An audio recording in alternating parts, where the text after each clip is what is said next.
Well, startling statistics coming in from King County today. At least 12 people have drowned so far this season. That is nearly double the number from 2018, and we haven't even hit July just yet.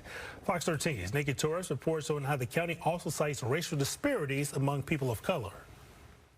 According to King County, black people are 2.5 times more likely to drown than someone who is white. Now, part of that is access to swim lessons and local pools, but it also has to do with history, and we're seeing how that affects people in present day. A day at the pool on a sunny, hot day like today should be experienced by every child. Okay, go ahead. Splashing each other in the shallow end, spending time with friends.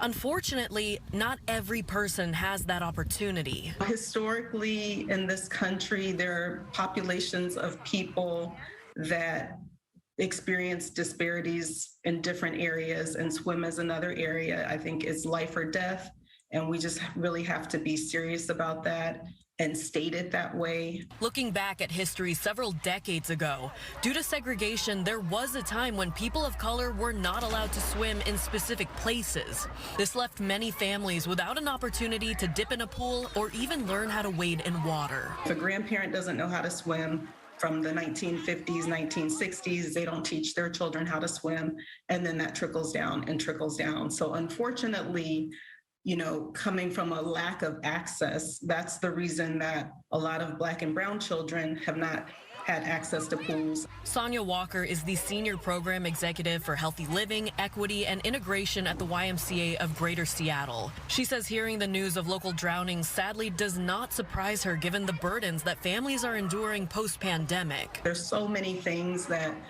swimming lessons become a luxury in the thought of a lot of people's minds. People don't necessarily think of it as a life-saving skill that's necessary. It's more like a luxury afterthought. If your family is going to be around water this summer, local lifeguards say it's crucial to mind your level of swimming. If they can float on the water for 30 seconds by themselves with their head out of the water, that's a good way to tell if they're in trouble. They can get their head out of the water and be able to breathe.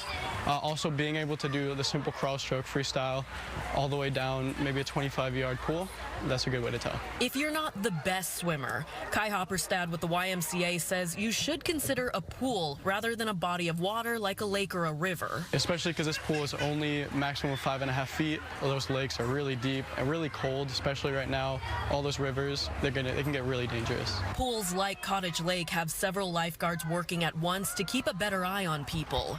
Lifeguards recommend signing up for lessons, so you can be as confident as these two swimmers that we met this afternoon. If you guys are small or younger, you should be with an adult at all times so you don't drown. And also you should yell help if you're drowning when you're in the water. Next person can come up. Stay safe when you're in the water so you don't drown. And always have a buddy, right? Yeah, always have a buddy with you at all times. And stay safe and have fun.